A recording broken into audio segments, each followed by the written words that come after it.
अस्सलामुअलैकुम दोस्तों और साथियों, उम्मीद है आप लोग खैरियत से होंगे।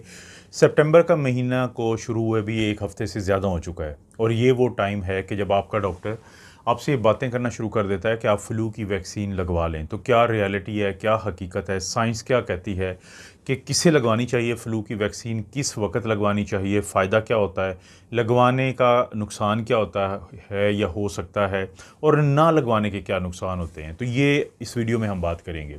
देखें दोस्तों, फ्लू की वैक्सीन की अहमियत को आप सिर्फ यहाँ से समझ लें कि पाकिस्तान तो ज़ाहिर है साइंसी तौर पे थोड़ा सा एक कमज़ोर मुल्क है। अमेरिका जैसे मुल्क में जहाँ पे इतनी चीज़ें एडवांस है, वहाँ पे सालाना तकरीबन 20 से 25 हज़ार लोगों की डेथ होती है, अमवात होती हैं फ़्लू की वजह से। यानी इतनी ये ख़तरनाक चीज़ है। और इसी तरह से वहाँ पे 4 लाख से ज़्यादा लोग दाखिल होते हैं फ़्लू के वजह से। तो यहाँ से आपको अंदाज़ा हो जाएगा कि फ़्लू की वैक्सीन को समझने के लिए इस चीज़ को समझना ज़रूरी है कि फ़्लू जो है वो ख़ुद में एक ख़तरनाक चीज़ है। क्यों कहते हैं कि सितंबर अक्टूबर में आप लाज़मी लगवा लें?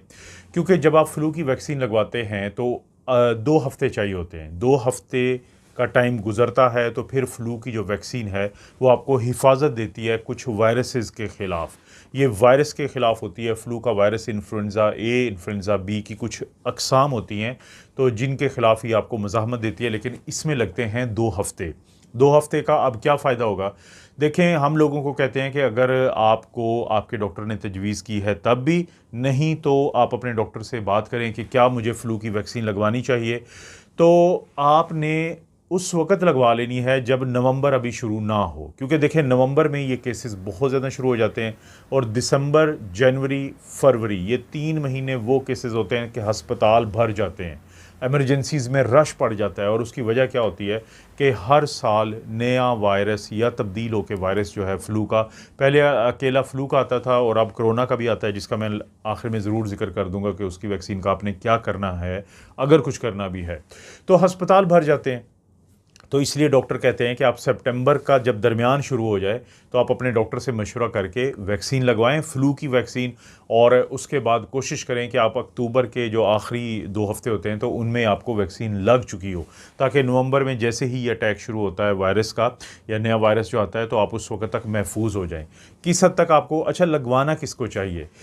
कोई भी ऐसा बच्चा जिसकी उम्र 6 साल से 6 मंथ से ज़्यादा हो, 6 महीने से ज़्यादा हो, 6 महीने से उम्र ज़्यादा होने वाला लड़का लड़की, फिर उससे ऊपर जितनी भी उम्र है तो वो उसको लगवानी चाहिए। और ख़ास तौर पे वो लोग कि जिनका मदाफ़ती निज़ाम कमज़ोर होता है, जो कि जाके 65, पाकिस्तान में अगर आप देखें तो 55 से 60 साल की उम्र के बाद के जो लोग होते हैं उनको जब फ्लू होता है तो वो नमूनिया बनता है, नमूनिया से वो अस्पताल में जाते हैं, अस्पताल से वो आईसीयू में जाते हैं, आईसीयू में फिर वो वेंटिलेटर पे जाते हैं और फिर यही इम्यूनिटी का ना होना उनके लिए जानलेवा साबित हो सकता है। लेकिन इसके मुकाबले में अगर आपको फ़्लू की वैक्सीन लगी हो तो आपको काफ़ी हद तक फ़्लू के वायरस, जहाँ से ये मसला सारा शुरू होता है, जिसके बाद नमूनिया या उस तरफ बात शुरू होती है, ख़ास तौर पे उन लोगों में जो बहुत छोटे हों या बहुत बड़े और उनका मदाफ़ती निज़ाम किसी भी वजह से कमज़ोर हो। अगर कोई यंग भी है लेकिन उसको शुगर है या कोई किसी मसले की वजह से, ऑटो इम्यून डिज़ीज़ की वजह से उसको स्टीरॉयड लेने पड़ते हैं, तो उसका इम्यून सिस्टम भी कमज़ोर होता है। और इसी तरह से वो लोग जिनको ऑर्गन ट्रांसप्लांट हुआ हो, जिनको गुर्दा या कोई भी उनके जिस्म का जो हिस्सा है वो तब्दील किया गया हो, तो उनको भी कुछ ऐसी दवाइयाँ हम देते हैं इम्यूनोसप्रेसिव जो उनकी इम्यूनिटी को दबाती हैं, तो उनमें ये जो फ्लू वायरस होता है ये ख़तरनाक होता है। हर साल कुछ ना कुछ स्ट्रेन आती हैं, कुछ टाइप्स होती हैं वायरस की, इन्फ्लुएंज़ा ए और बी की, जिनके ख़िलाफ़ ये आपको एक जो वैक्सीन लगती है ये अकेले एक वायरस के ख़िलाफ़ नहीं होती, ये 3 से 4 होती हैं वायरसेस की अक़साम के, जिनके ख़िलाफ़ ये होती है। ट्राईवैलेंट भी कहते हैं उसको, टेट्रावैलेंट भी कहते हैं, कि जितने मुख्तलिफ़ अक़साम के वायरस के ख़िलाफ़ ये वैक्सीन होगी उनका कोई ना कोई हिस्सा होता है जो आपको इंजेक्ट कर दिया जाता है, जिससे फिर आपको जब ये वायरस का हमला होता है तो उसके ख़िलाफ़ एक मज़ाहमत अच्छी मिल जाती है। पाकिस्तान में फ़्लू की वैक्सीन बिल्कुल मैसर होती है। सिर्फ़ कोशिश ये करें कि अगर आपकी उम्र ज़्यादा है, 65 साल या 60 साल या उससे ज़्यादा है, तो अपने डॉक्टर से बात करें, तो फिर आपको ज़रा मखसूस किस्म की अगर फ़्लू की वैक्सीन लग जाए तो ज़्यादा बेहतर है। मखसूस कौन सी? 2 किस्म की मखसूस होती हैं कि कुछ तो ऐसी होती हैं कि जिनके अंदर ज़्यादा वायरस के हिस्से को डाला जाता है, ताकि आपके अंदर, क्योंकि इम्यून सिस्टम आपका मदाफ़ती निज़ाम कमज़ोर है, तो आपका जो इम्यून सिस्टम है वो ज़्यादा फिर एंटीबॉडीज़ बना दें ताकि आपको प्रोटेक्शन अच्छी मिल जाए। दूसरा, कुछ ऐसी वैक्सीन होती हैं जिनके अंदर एडजुवेंट नामी एक चीज़ डाली जाती है जो वायरस का तो हिस्सा नहीं होती, लेकिन आपका इम्यून सिस्टम को बूस्ट करती है ताकि एक अच्छी लेवल की और ज़्यादा क्वालिटी की और ज़्यादा जो एंटीबॉडीज़ हैं उस वायरस के ख़िलाफ़ वो आपके जिस्म में मौजूद हों। एक सवाल जो आपके जहन में आ सकता है कि आखिर हमें कैसे पता चलेगा, यहाँ ये जो साइंटिस्ट होते हैं, ये डॉक्टर्स होते हैं, तो इनको कैसे पता चलता है कि पाकिस्तान में, मिसाल के तौर पे बात कर रहा हूँ, इंडिया पाकिस्तान या जो भी ममालिक हैं ये, तो इनमें कौन सा वायरस आएगा। देखें, ऑस्ट्रेलिया की एक मिसाल ले लेते हैं कि जब पाकिस्तान जैसे मुल्कों में गर्मी होती है तो वहाँ पर सर्दी होती है, वहाँ पर जब गर्मी होती है तो यहाँ पर सर्दी होती है। तो आम तौर पे यही देखा गया है कि क्योंकि अब आपको पता है कि दुनिया में ट्रैवलिंग बहुत ज़्यादा है, ऑस्ट्रेलिया में गोरे ज़्यादा रहते हैं तो, और पाकिस्तानी भी हैं, इंडियंस भी हैं, तो ये ज़ाहिर है ये पूरा America, Australia, England, Pakistan, India, ये लोग ट्रैवल करते रहते हैं। तो जब वहाँ पे सर्दियों का वायरस जो होता है, चांसेस बहुत ज़्यादा यही होते हैं कि वही वायरस जो है फिर इन मुल्कों में भी होता है। तो वहाँ पे जो 2-4 वायरसेस होते हैं तो उनके हिस्सों को लेके, उनके कुछ पार्ट्स को लेके, जिसको हम एंटीजन कहते हैं, तो उसकी वैक्सीन बनाई जाती है। तो अगर तो तुक्का लग जाए, जो कि अक्सर लग जाता है, तो फिर कहते हैं 80% तक प्रोटेक्शन आपको मिल जाती है कि अगर आपको बीमारी होगी भी फ्लू की तो वो इतनी शिद्दत से नहीं होगी। लेकिन जिस साल ये तुक्का ना लगे, ये तुक्का की मैं इसलिए बात कर रहा हूँ कि आप एक अंदाज़ा लगाते हैं कि ये वायरसेस जो हैं दुनिया के इन हिस्सों में जहाँ से पूरी दुनिया में ट्रैवलिंग ज़्यादा होती है तो इस वक्त मौजूद हैं। तो उम्मीद यही है कि जब यही सीज़न इधर चेंज होगा दुनिया के इन हिस्सों में, तो यही वायरस ट्रैवल करके यहाँ पे आ चुका होगा, तो इसकी अफजाइश होती है टेम्परेचर के हिसाब से, तो इसी से ही लोग ज़्यादा बीमार होंगे। तो अगर वो तुक्का ना लगे तो फिर ये कह दें कि 30 से 40% आपको हिफाजत मिलती है, प्रोटेक्शन मिलती है। तो पाकिस्तान में मुख्तलिफ़ कंपनियाँ, बहुत अच्छी कंपनियाँ, उनकी वैक्सीन आती है। चेक करें कि किस साल की है, आपको कौन सी लगनी चाहिए। 2024 और 2025 की होगी फ्लू की वैक्सीन, वो आपको लगनी है। पुरानी लगवाने का आपको फ़ायदा नहीं होगा क्योंकि वो वायरस की किस्म जा चुकी है। मिसाल के तौर पे अमेरिका की मिसाल देता हूँ कि पहले अमेरिका में टेट्रावैलेंट लगाते थे कि जिसमें 4 अक़साम के जो वायरस होते थे, इन्फ्लुएंज़ा ए के भी 2 टाइप और इन्फ्लुएंज़ा बी के भी 2 टाइप के वायरस जो है उनके हिस्से डाले जाते थे। लेकिन इस साल वहाँ पर जो लॉन्च हुई है वो ट्राईवैलेंट है कि उसमें से इन्फ्लुएंज़ा ए के तो दोनों टाइप हैं, लेकिन इन्फ्लुएंज़ा बी का एक टाइप निकाल दिया है। वो क्यों निकाल दिया? वो कहते हैं 2020 के बाद वहाँ पे कोई ऐसा केस नहीं आया कि जो इसकी वजह से हो, तो उन्होंने उसको फारिग कर दिया है। तो ज़ाहिर है आगे जो फिर नया आएगा तो उसको वो डाल देंगे। तो आपने कोशिश करें कि अपने जो बड़े हैं, अजीज़ हैं, प्यारे हैं, तो उनके लिए आपने उसी साल की जो 2024-25 की वैक्सीन होगी उसका इंतखाब करें, पुरानी का इंतखाब ना करें।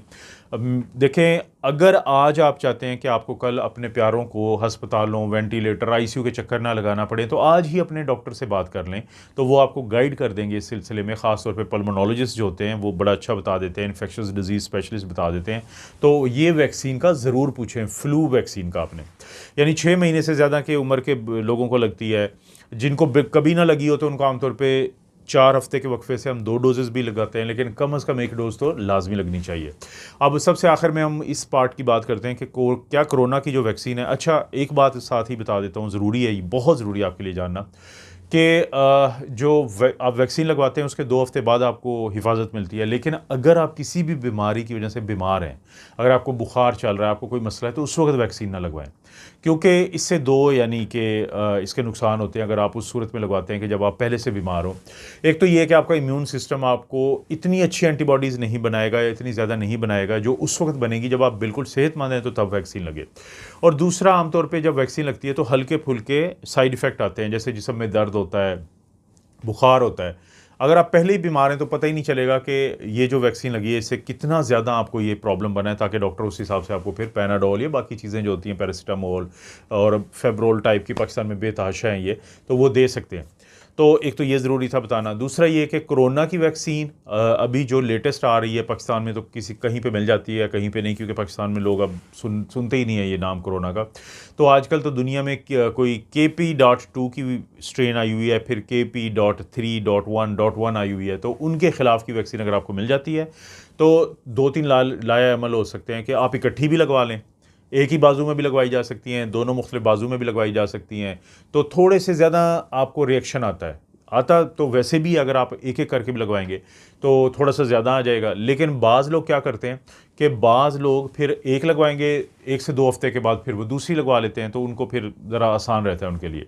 फ़ायदा क्या होगा कोरोना की और फ्लू की वैक्सीन लगवाने का? देखें, चाहे पाकिस्तान में टेस्ट ना होते हों, चाहे पाकिस्तान में हुकूमतें ना मानती हों, लेकिन ये हकीकत है कि कोरोना मौजूद है पाकिस्तान में भी, किसी भी हालत में होगा, क्योंकि अब दुनिया में पैसे नहीं देती कोरोना के नाम पे, तो इसलिए हमारी हुकूमतें ज़िक्र ही नहीं करती इसको उसी खाते में लाती हैं जो फ्लू वगैरह का है।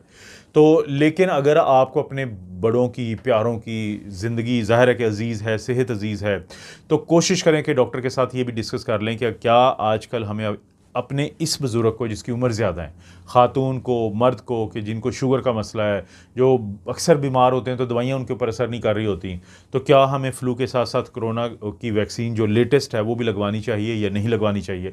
पुरानी लगवाने का उसमें भी कोई फ़ायदा नहीं होता। तो आपका डॉक्टर आपको गाइड कर देगा, कम से कम अपने डॉक्टर के साथ। और पल्मोनोलॉजिस्ट जो होते हैं या जो फेफड़ों के माहिर होते हैं डॉक्टर, उनसे बात करना ज़रूरी है। उम्मीद है फ्लू के ऊपर काफ़ी लोग पूछ रहे थे आजकल कि किसको हम लगवाएं या ना लगवाएं, या किसको लगवानी चाहिए, तो फ्लू की वैक्सीन, तो उसके ऊपर आपको कुछ जवाब मिला होगा। मैं इस तरह की वीडियोस बनाता रहता हूं। वीडियो को लाइक करें, चैनल को सब्सक्राइब करें, बेल नोटिफिकेशन के लिए ज़रूर दबाएं, जो बेल आपको नज़र आ रही है। कोई वीडियो लगती है कहीं पर फ़ायदा दे सकती है, तो सिर्फ उन सोशल मीडिया प्लेटफॉर्म पर आप पेस्ट करें शेयर करने के बाद जहाँ पर इस तरह के लोग इस तरह की बातें कर रहे होते हैं। वैसे कहीं फेंकते हैं तो उसका फ़ायदा नहीं होता। आप अपना और अपनी फैमिली का ख्याल रखें। अल्लाह ताला आपको और आपकी फैमिली को हर किस्म की बुराई, बीमारी और आजमाइश महफूज रखे।